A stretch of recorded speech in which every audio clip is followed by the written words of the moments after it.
J-E-L-L-O. The Jell-O program, coming to you from the Ritz Theater in New York City, starring Jack Benny with Mary Livingston, Phil Harris, Dennis Day, and yours truly, Don Wilson. The orchestra opens the program with Tookie.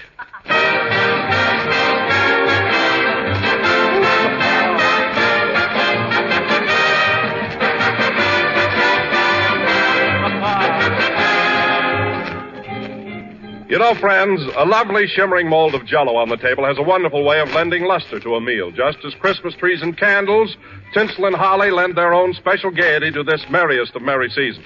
Even the simplest family dinner takes on extra charm and attractiveness when the high point of the meal is a grand Jell-O dessert. How inviting its shining colors look and how intriguing its rich, tempting flavor tastes.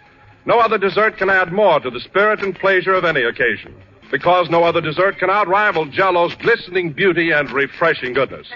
So, ladies and gentlemen, decide now to add a new note of festive delight to your meals during the holiday season. Tomorrow, ask your grocer for Jell-O and any of Jell-O's 6 delicious flavors: strawberry, raspberry, cherry, orange, lemon, and lime.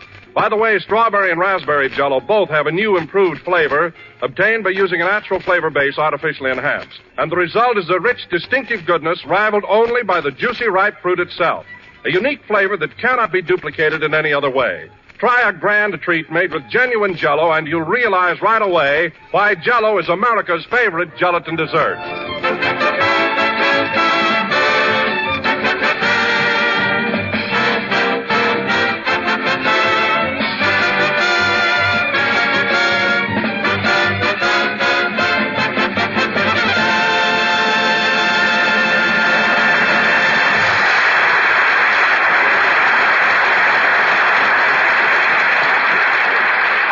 Was Tookie, played by the orchestra. And now, ladies and gentlemen, there being just 2 more shopping days till Christmas, we bring you that fugitive from Gimbel's basement, Jack Benny.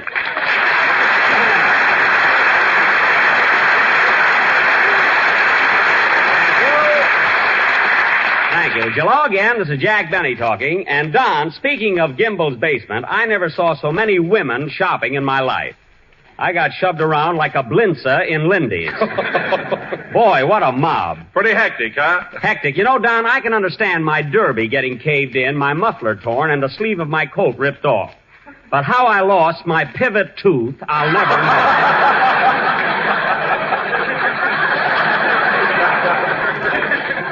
That was really an experience. Oh, I can just imagine what you must have gone through. You know, a funny thing about women, Don, all year long they're so helpless. You have to open the door for them. They can't light their own cigarettes. They cling to your arm as you walk down the street. They're as delicate as butterflies. And then, about 2 weeks before Christmas, a mad glint comes into their eyes. And with an umbrella for gouging and a handbag for slugging, off they go. Come on, girls, let's mangle the mail. That's their battle cry. Well, Jack, women are a little excitable when they're shopping around Christmas time, but I don't think they're as tough as you say. Oh, you don't, eh? Don, I was in Macy's yesterday afternoon, and a little gray-haired lady, couldn't have been over 5 feet tall, put down her cane and yanked a washing machine right out of my arm. I tried to get it back, and she kicked my hat off. Imagine. My goodness, Jack, you don't mean to say that a little old lady took a big washing machine away from you. Don, I wouldn't have minded that so much, but it was a demonstrator. I'll probably never get my laundry back. That was my own fault, I guess, for waiting so long to shop. Oh, hello, Mary. Hello, Doll. Doll? Well, look who's so affectionate around Christmas. You're certainly giving out with that soft soap. Oh, no, I'm not, Jack. You're not, eh? Then why did you call me Doll? Because your hair is glued on.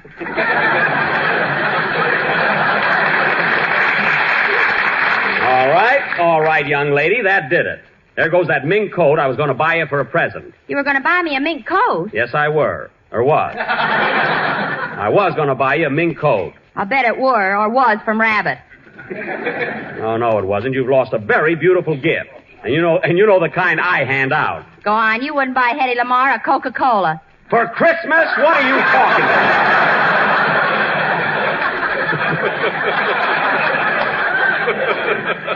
Let me tell you something, Mary. A girl like Hedy Lamarr could make a playboy out of me. I'd buy her quarts of bubbling champagne. You'd buy cider and put an Alka-Seltzer in it.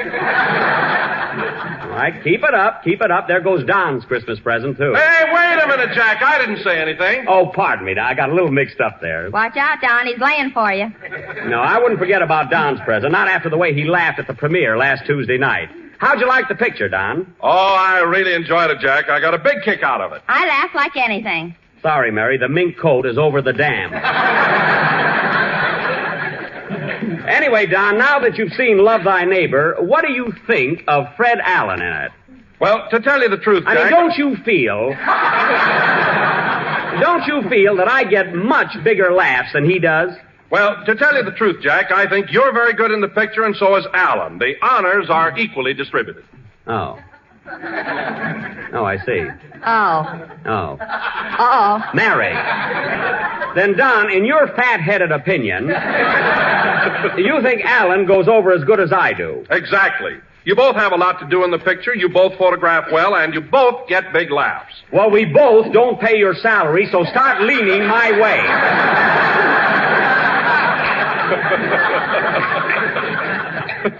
Imagine saying we photograph equally well. That's ridiculous. Jack looks much better than Alan. Why, certainly. And Alan you can have. Mary, one more crack out of you, and you'll be saying, oh, my goodness, I left my baby in the automat for Olson and Johnson. Remember that. Oh, hello, Phil. Hiya, Jackson. Well, old pal, you got nothing to worry about. I got your Christmas present bought, packed, and ready to hand over. Oh, so you've been shopping too, eh, Phil? You said it. All day yesterday. One store after another. Well, did the women kick you around much? Yeah, but I got it coming to me.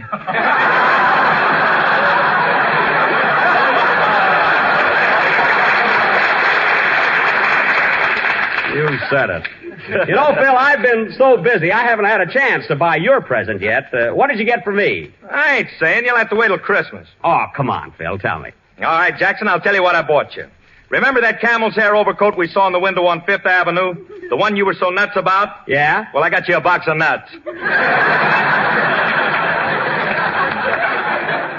Oh, well, Phil, unless you're kidding, when Mary is in the audience stooging for Olson and Johnson, you'll be in the lobby trying to get out of a straitjacket.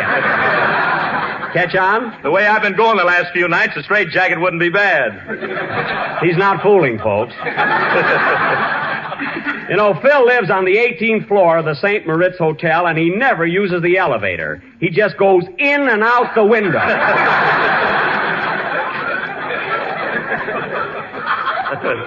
Now, Phil... Yeah? It's about a little quicker on the yeah. You know, when I say now, Phil, you come right back, yeah. There's no laugh when I say now, Phil, you know. Yeah. It's about time for a band number, so let's have it. What are you going to play? I don't know. This bunch don't speak English. Oh, fine. Well, don't worry about it, Phil. Just pick up your baton and follow him. Go ahead, kid.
That was Jingle Bells, played by Phil Harris and his Central Park Troubadours.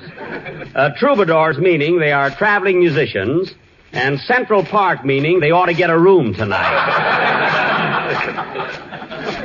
That joke went over better the first show. It shows you we should change for the night show.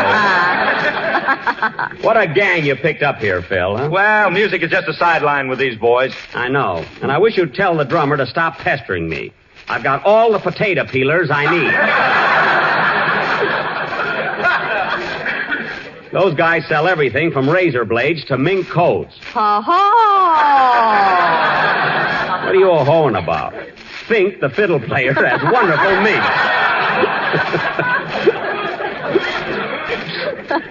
I saw him. Hello, Mr. Benny. Hello, Dennis. Boy, am I a wreck. Women, nothing but women. Oh, have you been shopping, too? No, I just came from Roseland. Oh, 10 cents a dance, eh? Yeah, I cleaned up.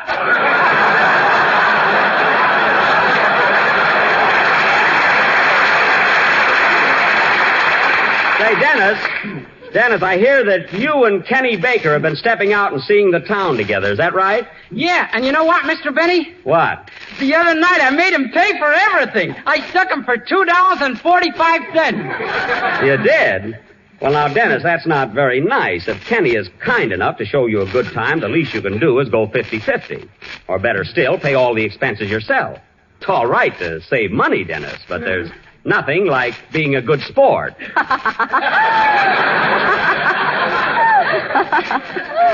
What's that for, Miss Livingston? Everybody else knows.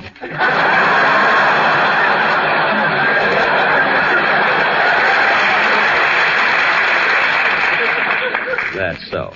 You see, Dennis, there's only one way to be popular. When you're out with a fella and he reaches for the check, you take it first. And if he should pick it up, you grab it right out of his hand. Grab it. I can't stand this. Mary, come back here. Okay. What's the matter with you? Dennis is just a kid, and while he's still young, he's got to be taught how to conduct himself in public and not be a cheapskate. I don't understand you, Mr. Benny. Oh, you don't?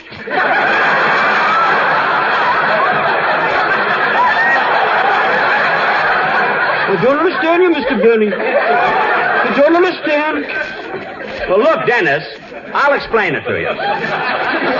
Dennis, we'll go out for a bite to eat after the broadcast, and I'll show you what I mean. I'll pick up the check, and you take it away from me. See? Then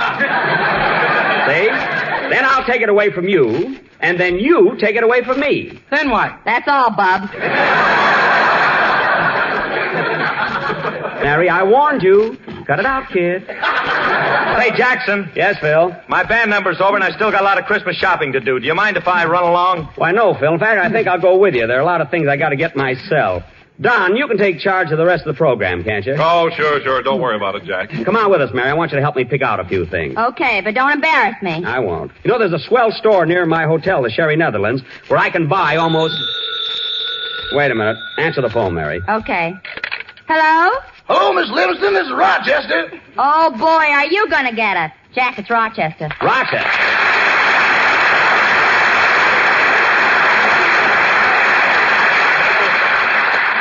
Give me that phone. I'll find out right now where he's been for the past 2 weeks. Hello? Oh, boss, what happened to you? Where you been?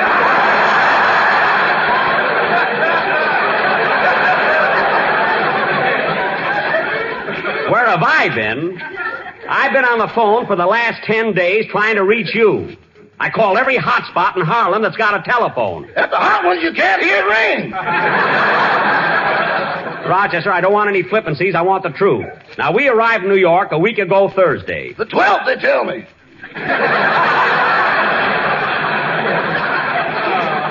Yes, the 12th. It is now December 22nd, just 3 days before Christmas. Happy Yuletide, boss. Never mind that. What I want to know is what became of the time between December 12th when we got here and December 22nd, which is today. Well, Well, on Friday the 13th, I was right up to the door of your hotel, ready to go to work. uh-huh. And just as I was about to enter, a black cat ran across my path. I see. Well, couldn't you walk around the cat? I did and wound up at 125th Street.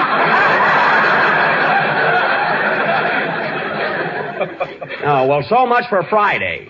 Now, what happened on Saturday and Sunday? Our weekend ended up to Harlem. Up a Hudson, that Up is. the Hudson. Take it again. Huh?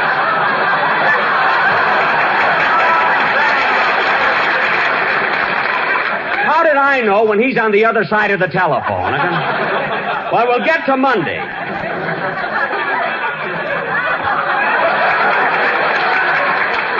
I must be psychic.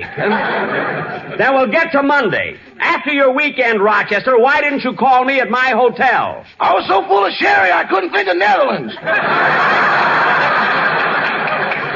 Now, don't give me that. Look, Rochester, I haven't any more time to argue with you. Where are you calling from? What's that, boss? I said, where are you right now? Just a minute. What's the address here, Sugar? 31 Lenox Avenue, honey. 31 Lenox Avenue, honey. Rochester, who are you talking to? Susan Brown, the sweetest gal in town. Oh, yeah, I spoke to her last week and left a message for you. Did you get it? Just a minute. Honey, did you give me a message from Mr. Benny? Why, Rochester, you knows I did. She forgot to give it to me, boy. Oh, she forgot to give it to you, eh? Yeah, she's as dizzy as a blonde, but it can't happen here.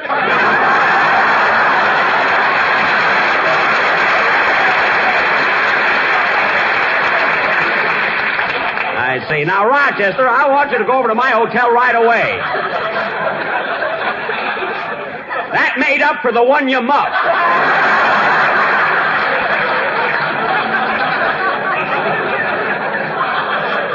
I want you to go over to my hotel right away. There's a lot of work to do, and it's got to be done before tomorrow. Yes, sir. Now, how soon can you get over there? Just a minute, boss.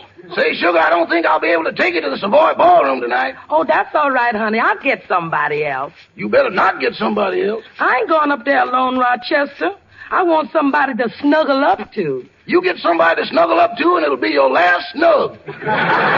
Rochester. And I do mean last. You threaten me, Shorty, and I'll cut them $9 out of your hip pocket. Rochester, answer me. I want you to come right over to my hotel. Leaving right away, boss. So long. Goodbye. Now, listen, Sugar, don't make any date. I'll run over to see Mr. Benny, put on the old personality, and be back here in a half hour. Rochester, you forgot to hang up. Uh-oh. Oh, Rochester. Yes, boy. I heard your conversation. Don't you believe it? Get over here. Goodbye. I have the same trouble with that guy every time I come to New York. Come on, Mary, let's go shopping while I'm mad. Yeah, that'll hold you down. Let's go, Phil. Right with you, Jackson. All right, Dennis, let's have your song.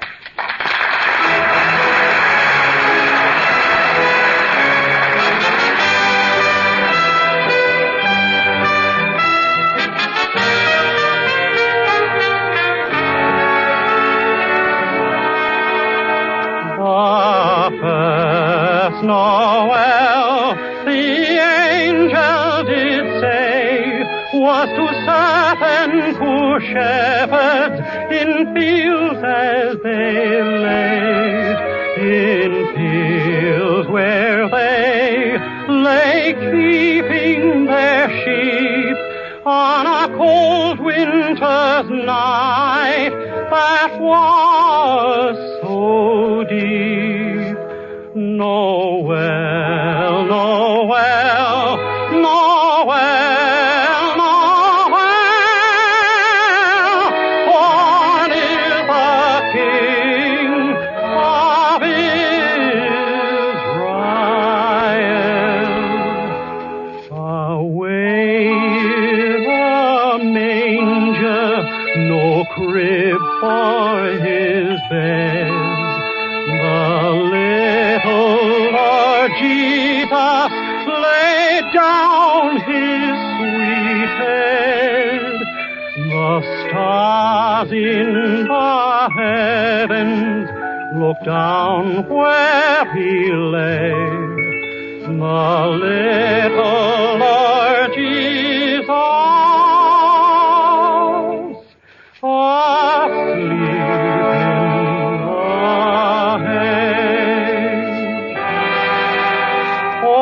come, all ye faithful, joyful and triumphant.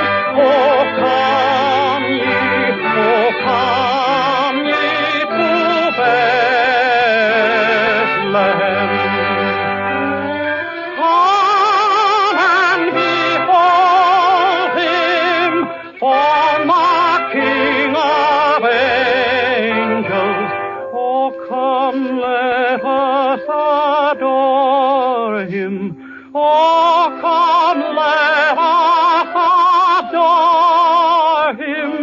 I'll never avoid him. Crying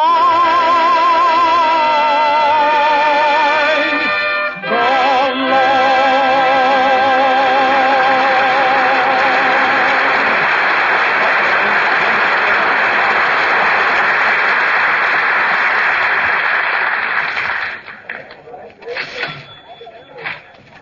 Boy, what a crowd. Stick close to me, Phil. You too, Mary. I don't want you to get lost. Okay, Papa.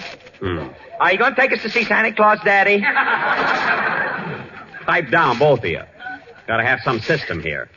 Now, let's see my Christmas list. I gotta buy a compact or something for my Aunt Molly. A lawnmower for Dennis. A Mickey for my riders. Let's see. A deck of cards for Simney. Let's see. What else here? Gee, look at that crowd of women at the bargain counter. Where? Oh, boy, what a mob. See you later, Jackson. I'm going over and mingle. See you later. Gosh, I wish I knew what to get for Aunt Molly. Mary, I wonder if she could use a lipstick. Has she got lips? What do you think? She got lips. Here's a counter. Yes, sir. What can I do for you? I'd like a lipstick, please. Oh, come now.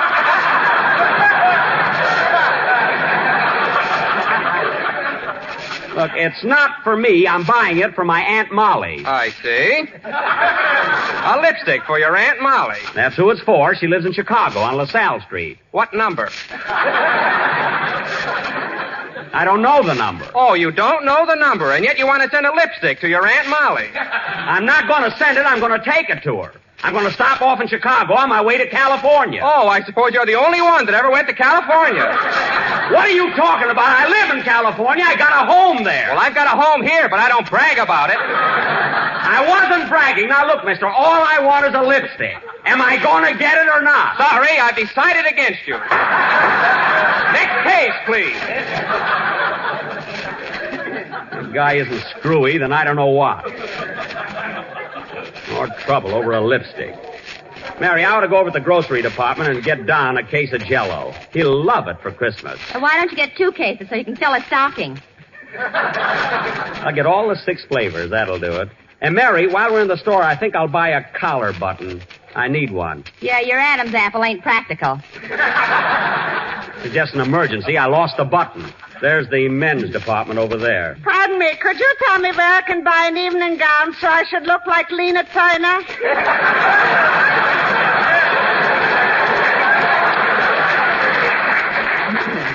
Miss, that's Lana Turner. Lena, I'll never make it.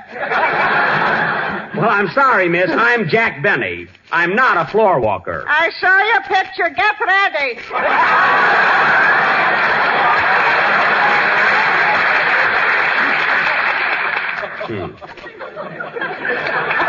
Fine. She looks like Babe Marks. Come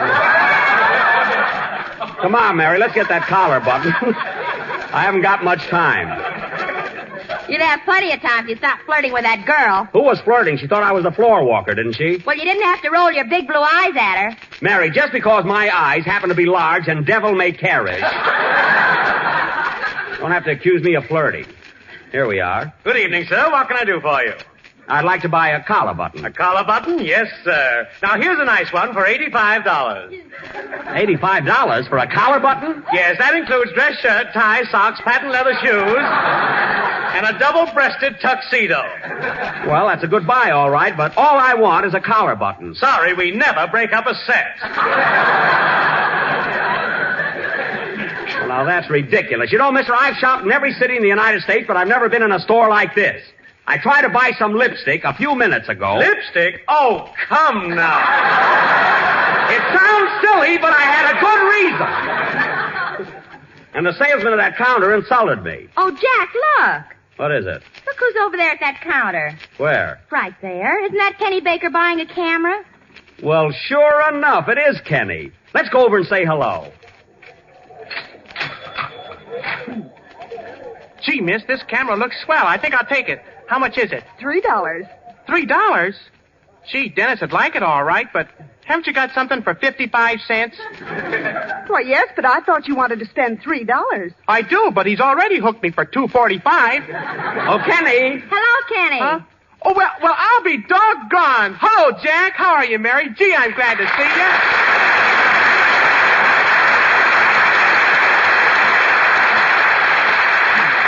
Gosh, Kenny, I haven't seen you in a long time. Gee, you're getting to be a big boy now. I sure am. You want a cigar, Jack? Oh, my goodness. Look, Mary, he's got a whole pocket full of cigars. Yeah, I had them left over from Wilkie. Oh, fine. Same old Kelly. How about a little kiss, Mary? Okay. Big boy, all right. Cigars and everything, huh? All right, kids, break it up. Come on. Wow, he has grown up. Say, that was a real kiss, huh? Personally, I'm a wreck. Well, pull yourself together. Come on with us, Kenny. You can buy your camera later. I want to talk to you. Okay. I'll see you later. I gotta buy some hose. All right. So long, Mary. Say, Kenny, how do you like your new job? See, that Fred Allen is pretty tough to work for, isn't he? No, he's swell. We get along great together. Oh. And you know what, Jack? Mr. Allen pays me every week.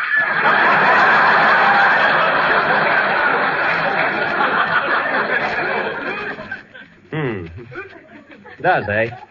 Yep. Pays you every week. Huh? Yeah, none of that see me later kid stuff.